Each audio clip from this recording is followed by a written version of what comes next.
അള്ളാഹു നിനക്ക് തന്നതുകൊണ്ട് ആഖിറ ലോകത്തെ നീ ആഗ്രഹിക്കുക. അള്ളാഹു നിനക്ക് തന്നതുകൊണ്ട് ആഖിറ ലോകത്തെ നീ കൊതിക്കുക.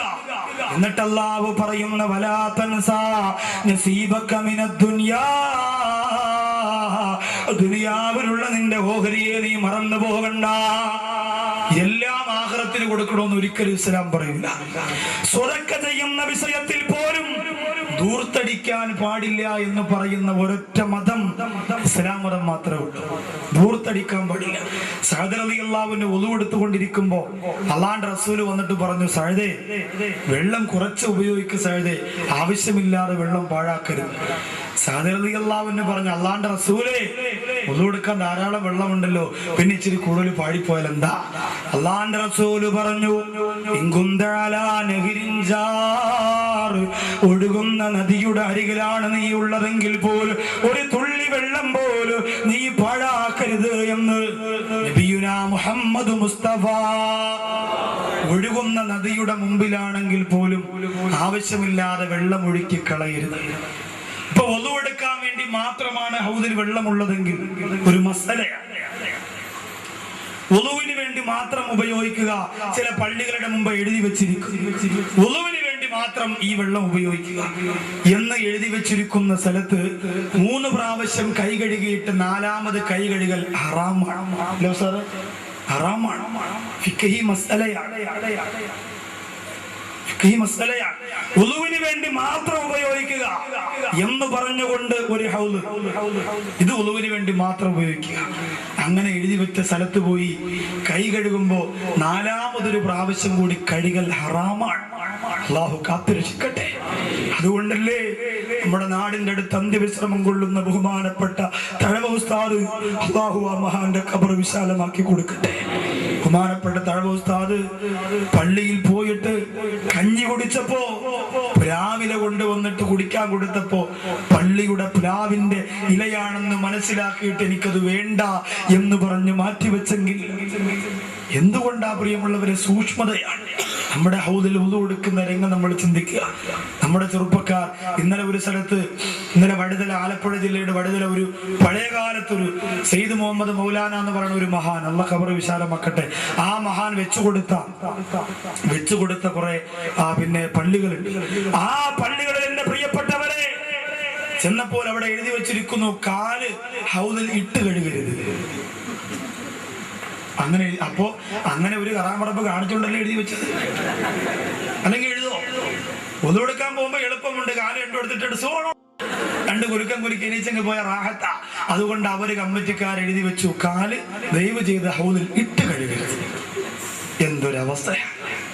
നമുക്ക് പഠിപ്പിച്ചതുണ്ടല്ലോ, അബൂദാബിയിൽ പോയപ്പോൾ ജുമാ നിസ്കാരത്തിന് പള്ളിയിൽ നേതൃത്വം കൊടുക്കുന്ന ഉസ്താദ് മൊബൈൽ ഓഫാക്കുക എന്ന് മലയാളത്തിൽ പറയണം, അറബി മാത്രം അറിയുന്ന ആള്. ദയവ് ചെയ്ത് എല്ലാവരും മൊബൈൽ ഓഫാക്കുക. എന്താന്ന് ചോദിച്ചപ്പോൾ ഒരു കൂട്ടുകാരൻ പറഞ്ഞെന്താണെന്നറിയോ? ഇവിടെ ആകെ മൊബൈൽ ഓണാക്കണത് മലയാളികൾ മാത്രമേ ഉള്ളെന്ന്. അതുകൊണ്ട് മൂപ്പര് അതിന്റെ മലയാളം മാത്രം കാണാതെ പിടിച്ചിട്ട് പറയാം.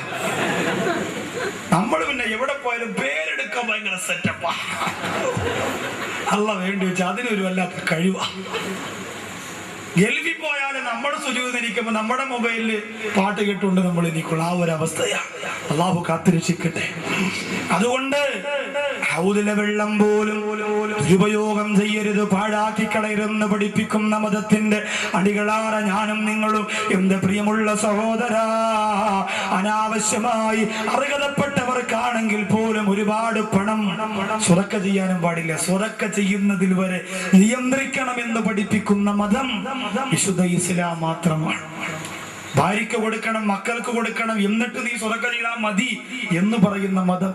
നമ്മൾ അങ്ങനല്ലല്ലോ, കിട്ടുന്നത് ഇങ്ങോട്ട് വരട്ടെ എന്ന് ആഗ്രഹിക്കും. ഇസ്ലാം അങ്ങനെ ആഗ്രഹിക്കില്ല. ഇസ്ലാം ഒരിക്കലും അങ്ങനെ ആഗ്രഹിക്കുന്നില്ല. ആവശ്യത്തിന് സ്വതക്ക ചെയ്യുക.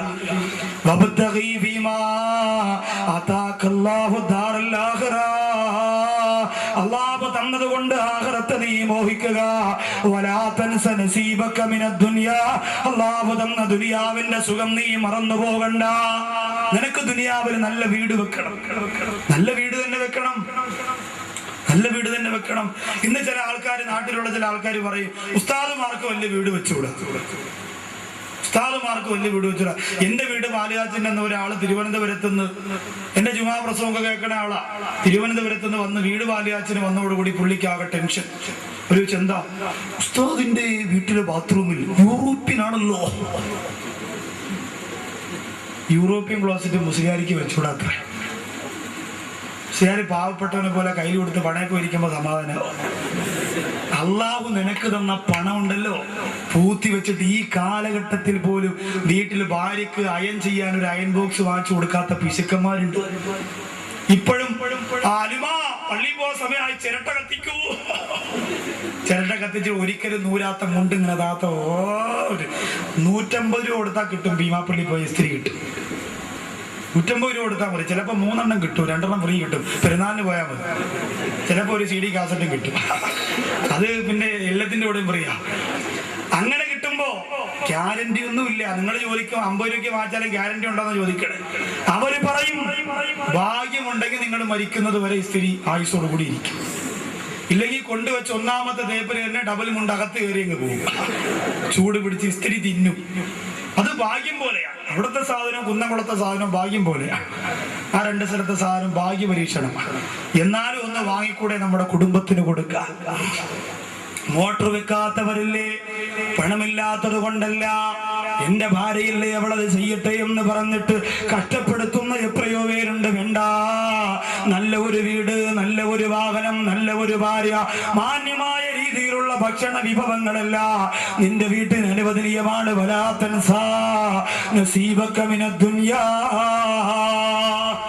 അല്ലാഹു ദുനിയാവിൽ തന്നതിനെ നീ മറന്നു പോകണ്ട, ആസ്വദിച്ചു തന്നെ ജീവിച്ചു. പക്ഷേ അല്ലാഹുവിന്റെ ഖുർആൻ പറയുന്നു,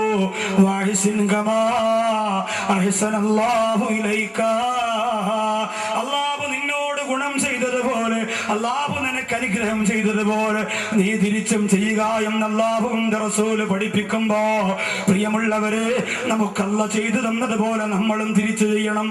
അല്ലാഹു മൊത്തം സ്വത്ത് നമുക്ക് തന്നിട്ടില്ല, അതുകൊണ്ട് മൊത്തം സ്വത്ത് നമ്മൾ സ്വതക്കം ചെയ്യണ്ട. മൊത്തം സ്വത്ത് നമുക്ക് തരാത്തത് കൊണ്ട് മൊത്തം സ്വത്ത് നമ്മൾ സ്വതക്കം ചെയ്യേണ്ട. AMSന്റെ പ്രിയപ്പെട്ട സഹോദരങ്ങൾ 2-4-5 ബക്കറ്റ് സംഘടിപ്പിച്ച് വെക്കണം. ബക്കറ്റ് കളശം മക്കളെ കെട്ടിക്കാനില്ല, ഇതിന്റെ ചെലവിലാണ്. മക്കളെ കെട്ടിക്കാൻ ഞാൻ ചോദിക്കാം, അത് കൊടുത്തേ പറ്റൂ. കാരണം നമുക്കും മക്കളുണ്ട്.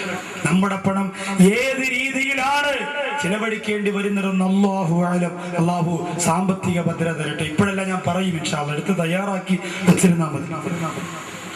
അബൂബക്കർ സിദ്ദീഖ് റളിയല്ലാഹു അൻഹുവിനോട് ഒരിക്കൽ തന്റെ പ്രിയപ്പെട്ട ഭാര്യ പറഞ്ഞു, അബൂബക്കർ സിദ്ദീഖ്, എന്റെ ഒരു ആഗ്രഹം ഞാൻ പറഞ്ഞു തരട്ടെയോ, എനിക്ക് നടത്തി തരുമോ? ഒരാഗ്രഹം ആദ്യമായിട്ട് അബൂബക്കർ സിദ്ദീഖ് റളിയല്ലാഹു അൻഹുവിനോട് ഭാര്യ പറയാൻ പോവാണ്. അബൂബക്കർ സിദ്ദീഖ് റളിയല്ലാഹു അൻഹു വല്ലാത്ത സന്തോഷമായി. കാരണം ഇന്ന് വരെ ഒന്നും ചോദിച്ചിട്ടില്ല. നമ്മുടെ ഭാര്യമാരാണെങ്കിലോ ചോദിക്കാത്ത സാധനമില്ല. എന്ത് സാധനം കണ്ടാലും വേണം. ഏത് പുതിയ മോഡൽ കസേര ഇറങ്ങിയാലും വേണം, ഏത് പുതിയ മോഡൽ ചുരിദാർ ഇറങ്ങിയാലും വേണം.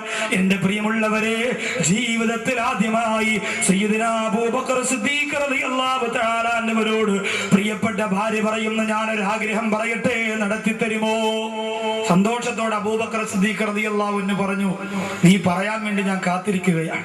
പ്രിയപ്പെട്ട ഈ സദസ്സിലിരിക്കുന്ന ഭർത്താക്കന്മാരോട് പറയുന്നു, ഭാര്യമാരുടെ ആഗ്രഹങ്ങൾ നമ്മൾ നടത്തി കൊടുക്കണം.